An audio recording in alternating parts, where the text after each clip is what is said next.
जय हिंद दोस्तों। आज की इस वीडियोस में फिजिक्स का जो हमारा क्वेश्चन बैंक्स चल रहा है और खास तौर से चैप्टर वाइज जो इम्पोर्टेंट क्वेश्चन है वो चल रहा है, उसमें क्वेश्चन नंबर 2 देखेंगे हम।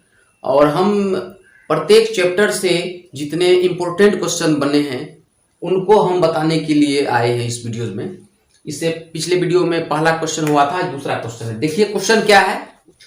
दूसरा क्वेश्चन है फिजिक्स का, गोलीय दर्पण क्या है। एक गोलीय दर्पण की वक्रता त्रिज्या 20 cm है, तो इसकी फोकस दूरी क्या है। सिंपली गोलीय दर्पण होता क्या है।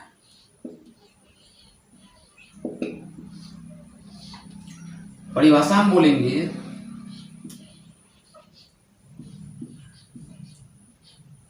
जिस दर्पण का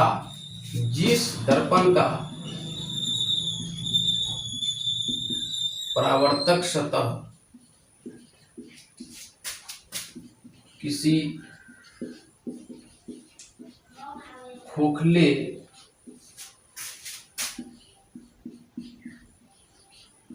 गोले का एक भाग होती है। जिस दर्पण का परावर्तक सतह किसी खोखले गोले का एक भाग होती है, उसे गोलीय दर्पण कहते हैं। अब इसको समझना है तो जिस प्रकार वृत्त बनता है उसी प्रकार का एक फिगर बनाना है, यानी कि गोला के तरह। जिस तरह से गोला के बीच में एक केंद्र होता है, वृत्त के बीच में एक केंद्र होता है, तो दिखाई देगा आकृति को ऐसा ही एक गोलाकार फिगर बनाते हैं गोला की तरह।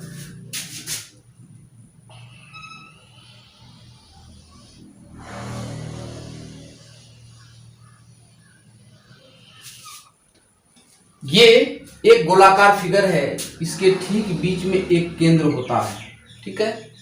और जैसे केंद्र से परिधि की दूरी को हम लोग त्रिज्या बोलते हैं, ठीक है।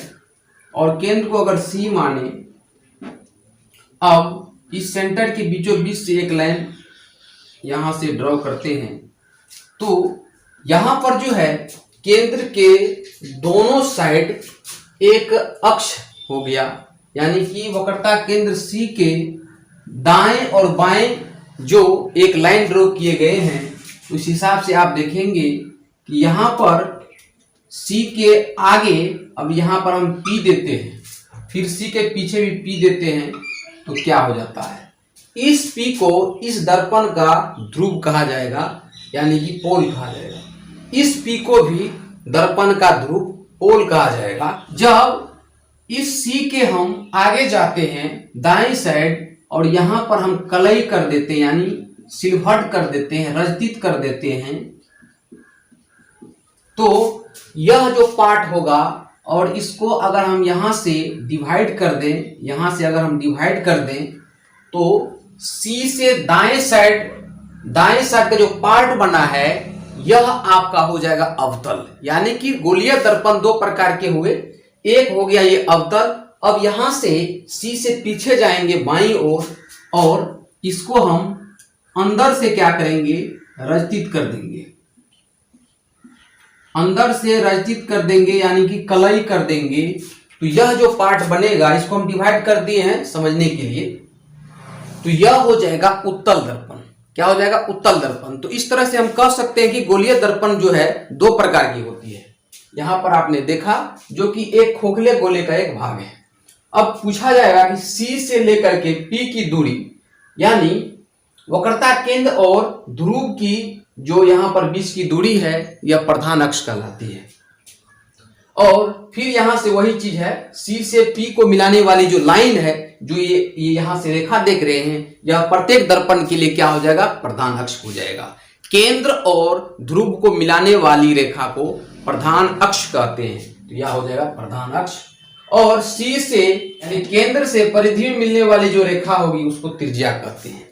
तो परिभाषा क्या हुआ कि जिस दर्पण का परावर्तक सतह मतलब क्या होता है कि जैसे यह आईना है और ये शीशा वाला पार्ट है जिसमें हम अपना फेस देखते हैं, तो यही होता है परावर्तक सतह।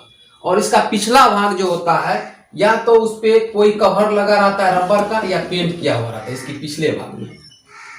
तो सामने वाला भाग जिस पर हम अपना चेहरा देखते हैं, जिस पर वस्तु को देखते हैं, वह क्या है? परावर्तक सतह है। आईना में आपको क्लियर हो जाता है। तो ये हो गया। अब क्या है कि यहां पर त्रिज्या दिया हुआ यानी कि गोलीय दर्पण जब ये है इसमें r का वैल्यू आपको दिया हुआ है। तो यहां लिखेंगे चूंकि r बराबर 20 सेंटीमीटर और हमको क्या निकालना है? इसकी फोकस दूरी निकालना है। फोकस दूरी क्या होता है? इस गोलीय दर्पण की फोकस दूरी निकालना है तो F बराबर r/2 होता है। यानी किसी भी गोलीय दर्पण की जो फोकस दूरी होती है वो त्रिज्या की आधी होती है। तो निकालेंगे इसीलिए F बराबर, F का मतलब होता है फोकस दूरी। फोकस दूरी जब निकालेंगे तो त्रिज्या की आधी यानी 20 का आधा कितना हो जाएगा? 10 सेंटीमीटर।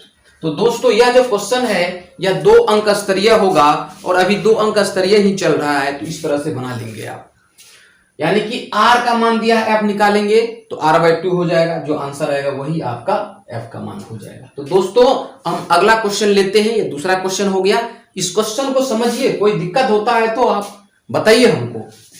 गोलीय दर्पण का परिभाषा से क्वेश्चन ले लिए, आगे देखते हैं। तीसरा क्वेश्चन है कि गोलीय दर्पण के मुख्य फोकस को परिभाषित करें। गोलीय दर्पण का जो मुख्य फोकस पड़ता है उसको परिभाषित करना है। यानी गाड़ी में जब लाइट जलती है तो उसका फोकस सामने जाता है, मेन फोकस। वही मेन फोकस क्या है? दर्पण के मुख्य अक्ष के, दर्पण का जो मुख्य अक्ष है, दर्पण के मुख्य अक्ष के समांतर आने वाली किरणें परावर्तन के बाद जिस बिंदु पर आकर मिलती हैं या मिलती हुई प्रतीत होती हैं उसे हम दर्पण का मुख्य फोकस कहते हैं। अब इसका मतलब क्या हुआ? जैसे कि गाड़ी में कोई आईना है, दर्पण है और सामने से कोई लाइट आ रही है, सामने से कोई लाइट आ रही है, किरण मतलब प्रकाश किरण, और लाइट आ रही है तो क्या होता है? दर्पण से टकराने के बाद वो जिस बिंदु पर आकर मिलती है, दर्पण के जिस बिंदु पर मिलती है या मिलती हुई प्रतीत होती है, उसे हम दर्पण का मुख्य फोकस करते हैं। उसी बिंदु से फोकस निकलता है सामने, उसी फोकस को क्या करते हैं? मुख्य फोकस कहते हैं। यह क्वेश्चन भी 2 अंक स्तरीय है दोस्तों। आज की वीडियोस में 2 अंक वाले 2 प्रश्न बता दिए गए हैं और हम वीडियो में क्वेश्चन को पहले इसलिए लिख देते हैं क्योंकि लिखते हुए जब वीडियो बनाते हैं तो ज्यादा वक्त लगता है। तो कुल मिलाकर के कल और आज देखा जाए तो 3 महत्वपूर्ण प्रश्न हो चुके हैं फिजिक्स में और इन्हें आप याद करें या दिक्कत हो तो इसका स्क्रीनशॉट लेकर के समझ लें।